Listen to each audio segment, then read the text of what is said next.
एक हत्या होती है किसी घर में हाँ। तो कम से कम 1 करोड़ रुपए और सरकारी नौकरी मिलती है। यहाँ 3 पूरा घर उजड़ गया। हाँ। अनुज भैया हैं हमारे किसान यूनियन के। हाँ। कितने लाख? 50 लाख, 50 लाख एक नौकरी। ये कहाँ का इंसाफ? उनके घर में कोई बोलने वाला नहीं था। आप ये कैसे न्याय कर आए हैं? कहें SIT गठन होगी, फास्ट ट्रैक होगा, अभी तक क्यों कुछ नहीं हुआ है?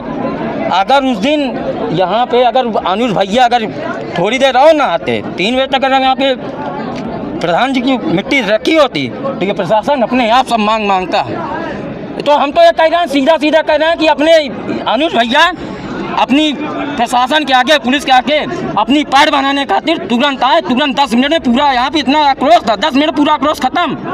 ये अनुज सिंह कौन है? कौन है जो भैया कर रहे हैं? ये किसान यूनियन के इलाहाबाद मंडल के अध्यक्ष हैं, उपाध्यक्ष हैं। यही अच्छा जी, किसान यूनियन के यही आगे पूरा समझौता करवा दिया। ये समझौता करा दिए। उसके पहले तो पूरा आक्रोश था यहाँ पे। पूरी पब्लिक कह रही थी यहाँ चलो, वहाँ चलो, ट्रैक्टर आ गया, JCB लेके चलो, लखनऊ लेके चलो।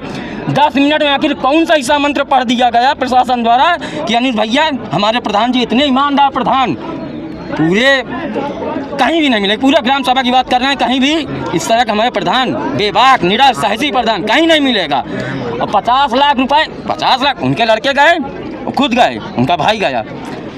1 करोड़ और 1 नौकरी तो केवल उनके भाई की रकम है। ये 1 करोड़ ये केवल उनके भाई की है, जो उनकी वाइफ है यहाँ पे। प्रधान जी को क्या कौन सा न्याय दिलाए हैं? प्रधान जी के बेटे को क्या न्याय मिला? क्या मिला? प्रधान जी को क्या न्याय मिला? उनके बेटे को क्या न्याय मिला? मेरा सवाल ये है इनसे। तो ये लोग भी अपना राजनीति कर रहे हैं क्या? बिल्कुल राजनीति कर रहे हैं। केवल अपना चेहरा चमकाने आए थे, चेहरा चमक गया। अच्छे इनको बढ़िया प्रशासन, पुलिस प्रशासन, IG के कई प्रकार के लोग थे, उनके आगे अपनी पैर जमाने खातिर 10 मिनट में ऐसा कौन सा मंत्र प्रशासन ने इनको सुंघा दिया कि वो अंदर गए, अंदर से पूरा चलो लेके कहीं ना कहीं अपनी पैर जमा रहे हैं। ये भी अपना चेहरा बना रहे हैं कि हमारा बहुत ज़्यादा चलता है। हाँ जी भाई, आगे कहीं होगा तो हम खड़े हो जाएंगे, केवल इस तरह देखेंगे अरे भैया हैं, बस यही बात है। और अभी मैं यहाँ पे खड़ा था, मैं अपने प्रधान जी की अंतिम सांस तक लड़ाई लड़ने को तैयार हूँ। अगर ये लोग नहीं लड़ेंगे, मैं खुद हाई कोर्ट, सुप्रीम कोर्ट, जहाँ जाना पड़ेगा मैं वहाँ जाऊँगा। अंतिम सांस तक कोई भी जितना बड़ा हो, गोली मार दे, कुछ भी करा दे, अंतिम सांस तक उनकी लड़ाई में लड़ूंगा। यही बात तो भी जब यहाँ पर आदित्य कुमार सिंह SHO था, वो कह रहा था कि मारे जाओगे, तो कह रहे थे कि ना मरने से नहीं डरते। हाँ। वही बात आज आप भी कह रहे हैं। बिल्कुल, वो भी एक भगत सिंह था, उनके बाद एक भगत सिंह ये पैदा हुआ है। हर तरीके से लड़ाई लड़ेंगे। अगर गोली से मारेंगे, अगर प्रशासनिक उसमें गए, प्रशासनिक उसमें जाएंगे।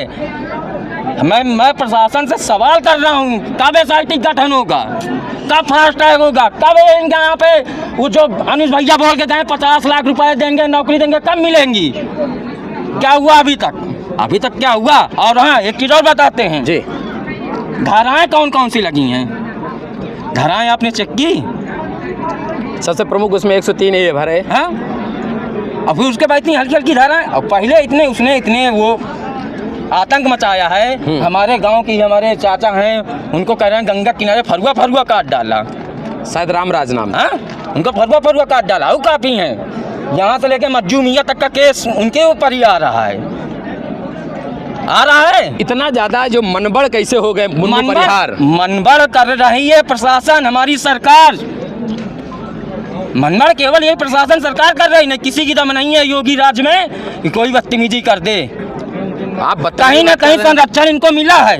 संरक्षण के हिसाब से ये आए, यहाँ पे इतना आतंक मचाए, पूरे घर का दिया, पूरा चिराग बुता के रख दिया, संरक्षण के उसमें आए। न किसी की हिम्मत नहीं है इस प्रशासन में आके इस तरह हरकत कर दें।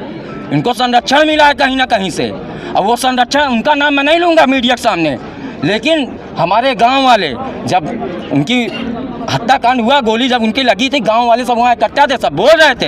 यहाँ तक कि आज मैंने एक वीडियो देखा, उसको सोशल मीडिया में भी डाला है, उसमें बोल रहे हैं कि AK-47 भी थी। गांव वाले को, ये हमारा बयान नहीं, गांव वाले का वीडियो हमारे फेसबुक, दीपक सिंह बैस नाम से हमारा फेसबुक में एक पेज है, देखिए उसमें मैंने वीडियो डाली इस चीज़ की। हमारे गाँव वाले ये चीज़ बोल रहे हैं। इतना ज़्यादा सुबह से इतना हथियारों का जखीरा, क्या मानते हैं? इसको हादसा मानते हैं, पहले से प्री प्लानिंग रहा होगा? पूरा प्री प्लान था। अगर अभी भी प्रशासन सही जांच करा दे, अभी जो यहाँ पे खड़े हैं, हाँ, हैं 2 4 10 हैं, वो भी फंसेंगे अगर यहाँ पे सही से जांच हो जाए। कार रिकॉर्डिंग हो, कार ट्रेसिंग हो, जहाँ पे हत्या हुई है, हाँ। ये जखीरा इकट्ठा कहाँ से आ गया? कहीं न कहीं रखा था, ऐसा नहीं हो गया है।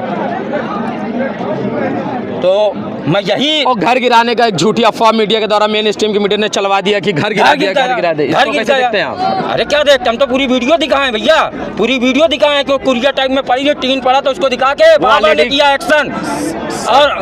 और मैं बता दूं, एक बीजेपी वाला बोला, कोई बीजेपी वाला आया, ताकि छतरी जितना है सब बीजेपी को वोट कर रहा है इस टाइम। योगी बाबा की वजह से पूरा छतरी केवल बीजेपी में जा रहा है, नहीं तो क्षत्रिय और ब्राह्मण दो ऐसी जाते थी जो किसी की कभी नहीं हुई, हर उसमें जाती थी, हर उसमें आती थी।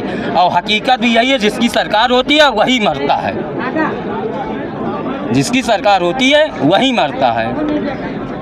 ऐसे नहीं होता भैया, सब अन्याय चालू है। जितना ये सब टीम तामड़ा है ना, ये सब केवल अन्याय हो रहा है। ये भी आए हैं, शिकायत से क्या उम्मीद लगती है आपको? अब उम्मीद तो यही है कि आए हैं तो कुछ ना कुछ दबाव बनाएंगे, कुछ न्याय मिलेगा हमारे प्रधान जी को, वही हम भी उम्मीद रख रहे हैं। घटनाएं तो पहले भी कई दफ़ा हुई, लेकिन उस प्रकार से अगर कभी गंभीरता से लिया गया होता, शायद इस घटना को टाला भी तो जा सकता था ना। बिल्कुल टाला जा सकता था। वो सोचो आके गाली दे रहा है, आज वो ललौरी थाने में, मैंने वीडियो डाला, वीडियो इतना वायरल हो रहा है, एसपी साहब उसको सस्पेंड करें ना, एसपी साहब सस्पेंड करें। हमारे पहले तो हमारे प्रधान जो जीते हुए थे वो सामाजिक रूप में आके गाली कैसे, किसी का सम्मान कैसे वो कर सकता है? कह रहे थे सच, वीडियो में कह भी रहे हैं कि मारे जाओगे, हैं?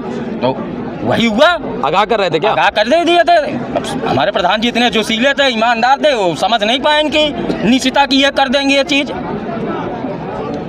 पर क्या उम्मीद है आपको योगी सरकार से? उम्मीद तो बहुत है भाई, बहुत ज़्यादा उम्मीद है योगी बाबा से। हाँ। लेकिन जो यहाँ की बीजेपी मेन पार्टी है, फतेहपुर जिले की बीजेपी, हाँ। वो इतना निगेटिव ऊपर पहुँचा रही है कि विपक्ष के थे वो साथ नहीं देते थे, आपको हरवाते थे, तो वहाँ पे इतना निगेटिव जा रहा है। तो मतलब चुनाव हरवाने जितवाने से किसी की जान ले ली जाएगा क्या? बिल्कुल वही हुआ है, वही हुआ है। वर्चस्व की लड़ाई थी भाई, मैं सीधा बता रहा हूँ। उनको लग रहा था हमारी प्रधानी चली जाएगी, उनको लग रहा था हमारी विधायकी, उधर किसान नेता है, उनको लग रहा था ये हमारे प्रधान जी बहुत ज़्यादा प्रकाशित हो रहे थे समाज के बीच में, बस इसी वजह से उनके हत्या की गई है, केवल वर्चस्व के लिए। और हवेली में इनके वोट नहीं मिल रहे होंगे, इसलिए इनको संरक्षण मिला है। अच्छा, ये जो हत्याकांड किया गया किसके इशारे पर किया गया है? इशारा तो नहीं कह सकते हैं भैया, ये इतना तो मैं जोखिम भरा बयान नहीं दूंगा, लेकिन जो हमारे गांव वाले बोल रहे हैं, जो देख रहे हैं, अब तो नहीं बोल रहे हैं, कहीं ना कहीं दहशत है उनको, दहशत है। लेकिन पहले तो बताया गया ना, आप लोग बताइए, जो अपराधी पकड़े गए कहाँ से पकड़े गए हैं? आप बोलिए कहाँ से पकड़े, कहाँ से गए हैं? ये तो पुलिस का विषय है, कहाँ से नहीं, आप लोग अखबार में छपा था, एक रसूखदार के घर से पकड़े गए। आप उस रसूखदार का नाम खुल के क्यों नहीं लिखते हैं? क्यों नहीं लिखते हैं? बताइए ना, रसूखदार कौन है? बस लगता है मतलब इतना दिन आज़ादी को हो गया, संविधान की बातें होती हैं, प्रशासन का राज की बात होती है, जनता के तंत्र की बात होती है, और आज भी बाहुबलियों का खौफ इतना है कि लोग बात करने से नाम से डर रहे हैं। अच्छा, एक चीज़ और बताते हैं।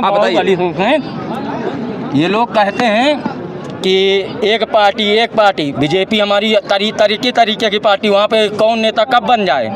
हाँ, अखिलेश यादव अकेले हैं, लेकिन उनकी जो है पैठ कहीं ना कहीं ज़िले में बदलती रहती, उसको कहीं मुस्लिम को मिला, कहीं उनको मिला, कहीं इनको मिला। हमारे ज़िले में बीजेपी के केवल 4 ही 6 हैं लोग हैं जो कि उन्हीं को टिकट मिलेगा, वही चुनाव लड़ेंगे, वही सब कुछ करेंगे। अच्छा, इस घटना पे क्या बीजेपी नेता अभी तक कोई पीड़ित परिवार से मिलने आया या नहीं? हमें तो नहीं लग रहा है भैया कोई आया होगा, बिल्कुल नहीं लग रहा है। आप तो नजर रखे हुए थे तमाम सारी चीज़ों को लेकर? नहीं रखे तो हम कोई नहीं आया। मीडिया का सहारा नहीं, बिल्कुल मैं सहारा ले रहा हूँ। मैं कह रहा हूँ मैं अंतिम सांस तक लड़ूंगा प्रधान जी की लड़ाई, चाहे हाई कोर्ट, सुप्रीम कोर्ट, जहाँ जाना पड़े। पहले किसान परिवार के लोगों का मांग है कि उनके अपराधियों घर में बुलडोजर चले, उनकी जमीन संपत्ति कुर्क की जाए। अगर ऐसा कुछ नहीं होता है तो आप लोग क्या करेंगे? हम लोग यही बयान देंगे। आप जाके क्वेश्चन कर लीजिए, हम एक समअप कर लें।